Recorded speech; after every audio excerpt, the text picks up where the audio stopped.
ፎቶ ካሜራ በመጠቀም ማንሳትም ሆነ መነሳት ይቻላል ወይ?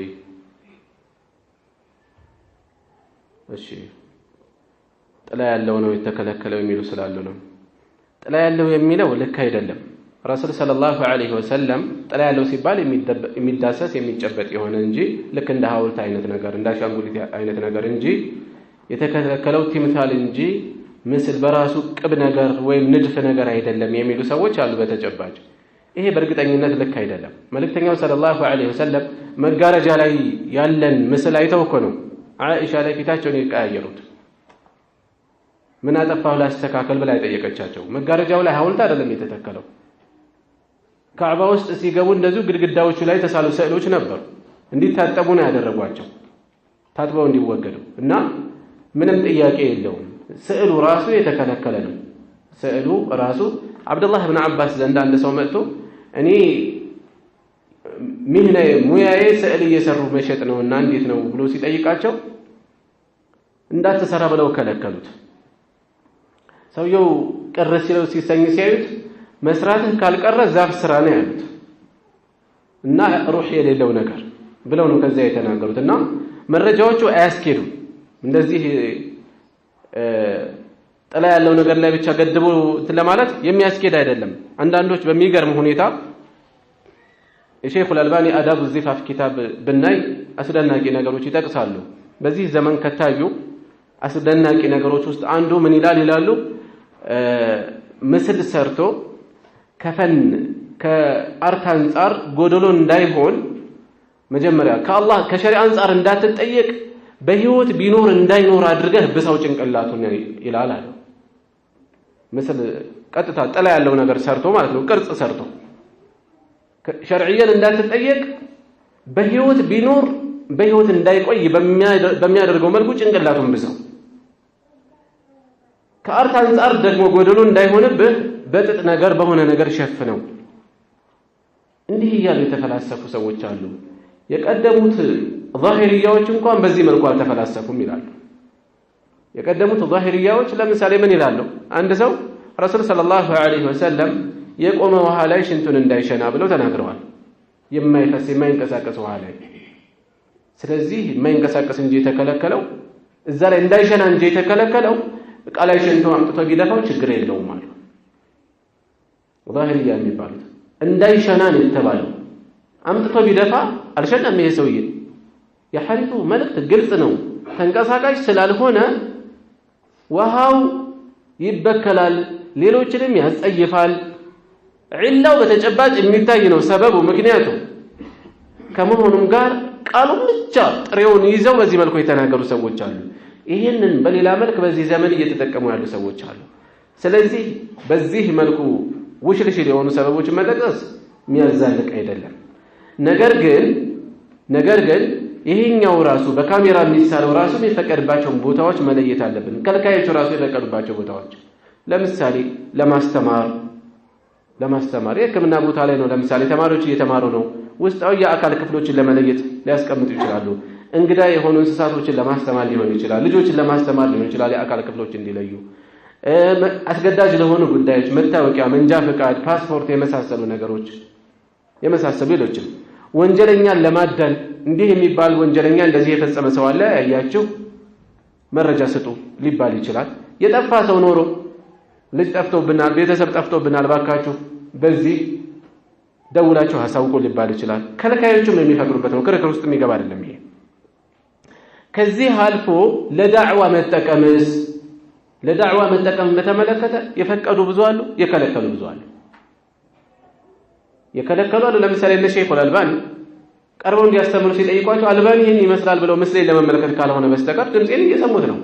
በቲቪ ቀርብ ሲባሉ አልቀርብም ነው ያሉት ጠንከር አድርገው። በዚህ መልኩ ዛሬም ድረስ የማይቀርቡ ዓሊሞች አሉ። በተጨባጭ ጉዳዩ ቀለል የምናደርገው አይደለም። በሌላ በኩል ደግሞ እየከለከሉም ይሄ ግን ህዝባዊ ተሻጋሪ የሆነ ፋይዳ ስላለው ብለው የፈቀዱ ዓሊሞች አሉ። ኢብኑ ባዝ መውሰድ ይቻላል። መጅሙዕ አልፈታዋ 5ኛ ሙጀለድ ላይ እናገኘዋለን። በግልጽ ይፈቅዳሉ። አቋማቸው ክልከላ ከመሆኑ ጋር ማለት ነው። ምስልን የሚከለክሉ ከመሆናቸው ጋር ለዳዕዋ ግን የፈቀዱበትን ቦታ እናገኛለን። ይሄ ሊያከራክር ይችላል። ከፊሉ ብንተው እንዲህ አይነት አማራጮችን ቲቪዎችን ብንተው በምስል ማስተማርም ብንተው ሰው በአሁኑ ሰዓት ወደዛ እየተሳበ ነው ይሄደ ያለው። የት ነው አማራጭ የሚሄደው? የጥመት አንጃዎች እየጠለፏቸው የከፋ ውጤት አይከተልም ወይ? የባሰ ነገር አይከተልም ወይ? የፈለገ ይምጣ እኛ ጋር የመጣውን ብቻ ነው የምናስተምረው ብለን ብንቀመጥ ዑድር ይሆነናል ወይ? በተጨባጭ ህዝብን ተከተለን ካለበት ማዳን የለብንም ወይ? ውሃም ያነሳ ክብደት ያለው ንግግር ነው ይሄ። የፈቀዱ የከለከሉ ማለት ሼክ ሱለይማን አልሩሐይሊ ሐፊዘሁላህ በዚህ የተነሳ የፈቀዱበት ሁኔታ አላቸው። ራሳቸውም ሲያስተምሩ እናውቃለን አይደለ? የሚከለክሉ ሌሎች ዓሊሞች በክልከላ የሚታወቁ ግን በቪዲዮ ትምህርታቸው እየወጣ እያየን ያለ ነው። ምናልባት በዚህ መልኩ ፈቅደው ሊሆን ይችላል። والله اعلم። አንዳንዶች ተገደው ነው ይላሉ። ስንቱ ላይ ነው የሚገደሉት? ያንዳንዱ እየተከተሉ አያስገድዷቸው። በሌላ በኩል ከዚህ የማለፈው የኸይር ስራዎች ላይ ለማስረጃ መጠቀምን የፈቀዱ ዓሊሞች አሉ። ከልካይ ከመሆናቸው ጋር ባለ ገንዘቦቹ የሚፈለገው ገንዘብ ቦታው ላይ መድረሱን የሚያሳይ መረጃ ስለሚጠይቁ ለነሱ መረጃ ይሆን ዘንድ በቪዲዮ በምስል የተደገፈ መረጃ የሚጠይቁ አሉ። በተጨባጭ ያለ ነው። ይህንንም የፈቀዱ ዓሊሞች አሉ ከመከልከላቸው ጋር ማለት ነው። ከነጭራሹ የፈቀዱ ደግሞ አሉ። ለእንዲህ አይነት ነገሮች የፈቀዱ አሉ። ከዚህም አልፈው የፈቀዱ አሉ። ምስሉን ከነጭራሹ የፈቀዱ አሉ። የሚያስኬድ ግን አይደለም። ዝም ብሎ ልቅቅ አድርጎ ምንም ነገር እንደሌለበት አድርጎ መፍቀዱ ከመረጃ አንፃር ውሃ የሚያነሳ አይደለም፣ የሚያስኬድ አይደለም። ከመሆኑም ጋር የሚያስፈልግ ቦታ ላይ መጠቀምን በተመለከተ በርካታ ዑለማዎች እየፈቀዱ ነው ያሉት። አቋማችን እዛም እዚህ የሚሆን ስሜት ተከትለን እንዳንፈርድ፣ ዋናው ነገር መረጃዎቹን ተከትለን የዑለማዎቹን ትንታኔ አይተን ከስሜት ነፃ ሆነን እንድረስ። የትኛውም ላይ ከስሜት ነፃ ከሆን ብንሳሳት እንኳን አንጎዳም ኢንሻአላህ። ይሄ አንድ ነው። ሁለተኛ ጉዳዩን በልክ እንያዘው። አንዳንድ ሰዎች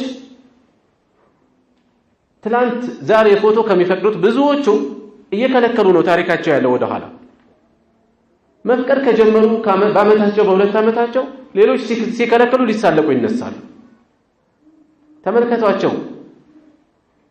እንዲህ እያደረጉ እነ ሸህ እንትና እንኳን እየፈቀዱ ነው ያሉት ይላሉ። እሱ እኮ ሲከለከል ነበር ራሱ።